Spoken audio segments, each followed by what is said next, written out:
The storm rolled across the Wyoming plains like a stampede of wild horses, wind howling, sleet cutting the air sharp as a knife. By nightfall, every creature with sense had found shelter, except for the lone woman trudging through the mud, her wedding dress torn and her veil whipping in the wind. Eli Carter saw her first from the window of his cabin. The rancher was nursing a busted knuckle and a bottle of rye when her silhouette staggered across the ridge, white lace bright even in the gray dusk. He blinked once, then twice, thinking maybe the whiskey had finally conjured ghosts. But when she fell face first into the dirt, he shoved his chair back and grabbed his coat. He reached her within minutes. She was shivering, lips blue, a bruise blooming along her cheek. The fancy satin of her dress was ruined, soaked through and ripped. "Ma'am?" he asked, crouching beside her. "You hurt bad?" Her eyes fluttered open, soft hazel, dazed. "He left," she whispered. "He just left." Eli frowned. "Who did?" "My husband," she said, voice breaking. "Or he was supposed to be." Eli carried her back to his cabin like a sack of feathers, laid her near the fire, and fetched a blanket. She was light as a colt but cold as the river in spring. He poured her some coffee, added a dash of rye to steady her trembling hands. "What's your name?" he asked once the color started to return to her cheeks. "Clara Bennett," she said softly. "Well, I suppose it's still Bennett." Eli recognized the name right away. The Bennetts owned the next ranch over, good folks, but he hadn't seen much of them since her brother moved east. He did remember hearing that a newcomer, Thomas Greeley, was supposed to marry Miss Bennett that very afternoon. A banker's son from Cheyenne, smooth-talking and slick as oil. Eli had ridden past their homestead earlier that day, seen ribbons on the gate, a preacher's wagon, a few guests milling about in the yard. But now, it seemed the groom had vanished, and the bride had been left standing in the mud. "Storm caught me halfway home," Clara said after a long silence. "He rode off right after the preacher said the vows, said he'd forgotten something in town. Never came back." Eli tried to hide the anger tightening his jaw. "And your folks?" "Gone. Sold the ranch last month. I was supposed to move with my husband to Cheyenne." She looked down at her hands, red and raw. "But now I've nowhere to go." Eli stood, pacing by the fire. "You'll stay here tonight," he said firmly. "Ain't fit weather for even a coyote out there."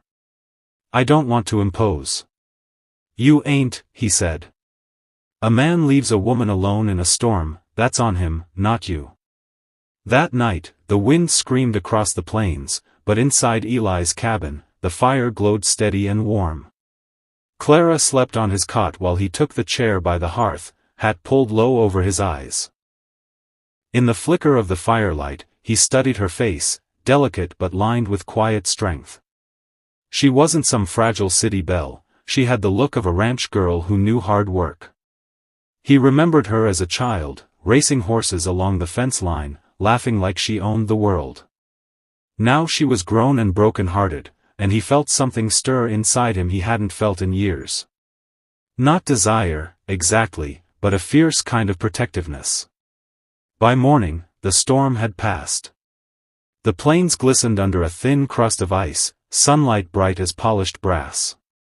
Clara woke to the smell of coffee and frying bacon. "You cook too," she teased weakly as she sat up. "Can't live off jerky forever," he said with a half-smile. "You hungry?" She nodded, and for the first time, he saw a spark of life return to her face. They ate in silence until she said quietly, "I should go into town. Maybe the marshal knows something." Eli hesitated. "I'll take you. Ain't right for you to go alone." They rode into Sheridan by noon. The townsfolk stared as they passed, Clara in her tattered wedding dress and borrowed coat, Eli beside her on his bay gelding. Word spread faster than wildfire in a dry wind, the Greeley wedding's off. The bride ran off with the cowboy next door. At the marshal's office, they found the truth. Thomas Greeley had skipped town, taken a train east that very night with a woman from the saloon and a satchel full of borrowed money. Clara went pale. He stole from them too? The marshal nodded grimly. I'm afraid so, ma'am. He won't be welcome in these parts again. Eli thanked the marshal and led Clara outside. She stood on the boardwalk, staring down Main Street as if the whole world had come undone. What am I supposed to do now? She whispered. Eli took off his hat, rubbing the back of his neck. Well, you could stay on at my ranch a while. I've got plenty of work that needs doing. And you'll be safe there till you figure things out. Clara looked up at him, eyes shining with gratitude. You'd do that for me? He shrugged, a little embarrassed. Reckon it's the decent thing. Weeks passed, and winter deepened. Clara made herself useful around the ranch, mending fences, feeding chickens, keeping the cabin neat as a pin. She had a quiet determination that Eli admired, never complained, never sat idle. She even taught him how to bake biscuits that didn't taste like shoe leather. The gossip in town didn't stop, of course. Folks whispered that Eli Carter had shacked up with another man's bride, that scandal was brewing under his roof. But neither of them paid it any mind. Eli had never cared for talk, and Clara seemed to have found a strange peace in the wide silence of the plains. Still, something was changing between them. Every night by the fire, their conversations grew longer, softer. She laughed more. He found himself watching her, not out of pity, but something deeper, something that scared him more than any gunfight ever had. One evening, as snow drifted against the window, Clara looked up from her sewing. Eli, she said quietly. What will people think if I stay here much longer? He poked at the fire, buying time. They already think plenty. I don't want to cause trouble for you. He turned then, meeting her gaze. You ain't trouble, Clara. She smiled sadly. You're kind, Eli. But kindness isn't the same as love. Her words hit him like a hammer. For a moment, neither spoke. The only sound was the crackle of the fire and the wind moaning through the chimney. Then he said softly, maybe not. But sometimes it turns into it. The shock came a week later. It started with a knock on the cabin door, loud, insistent. Eli opened it to find two men in fine coats and polished boots standing on his porch. Behind them, a carriage waited in the snow. Mr. Carter, one said, tipping his hat. We're looking for Mrs. Clara Greeley. Eli's hand went to the butt of his revolver. Ain't no Mrs. Greeley here. Actually, sir, said the man, holding up a paper, the marriage certificate was filed. Legally, she's still his wife. And since Thomas Greeley is wanted for fraud, we're here to take her into custody for questioning. Clara appeared behind him, pale but steady. I've done nothing wrong, she said.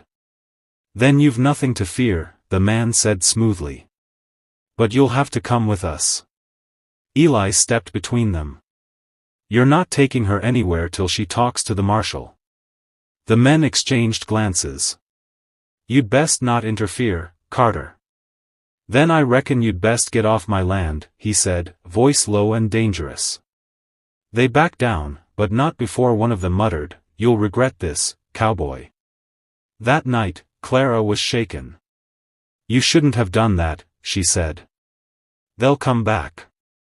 Let 'em, Eli said. I don't scare easy. Tears welled in her eyes.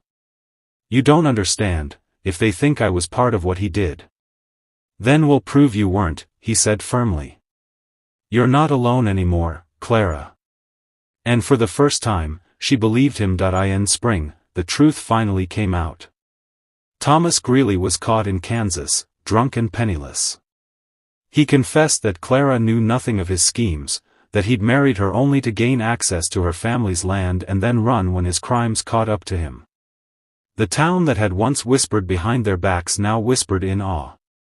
Folks said the cowboy who took in the abandoned bride had turned out to be the only real man in the story.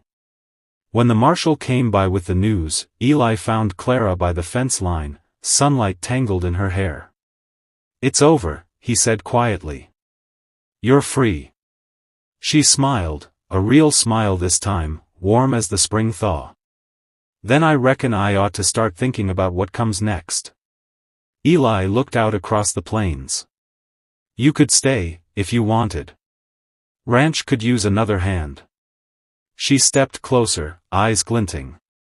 "You mean you could?" He chuckled, rubbing the back of his neck. "Maybe so." She reached out and took his hand. "Well then, Mr. Carter, maybe I'll stay a while longer." That summer, the wildflowers came early, painting the prairie gold and purple. And in a small cabin on the ridge, folks said they saw smoke curling from the chimney again, steady, strong, and full of life. The cowboy and the abandoned bride had found something the storm couldn't take, something worth more than land, money, or pride.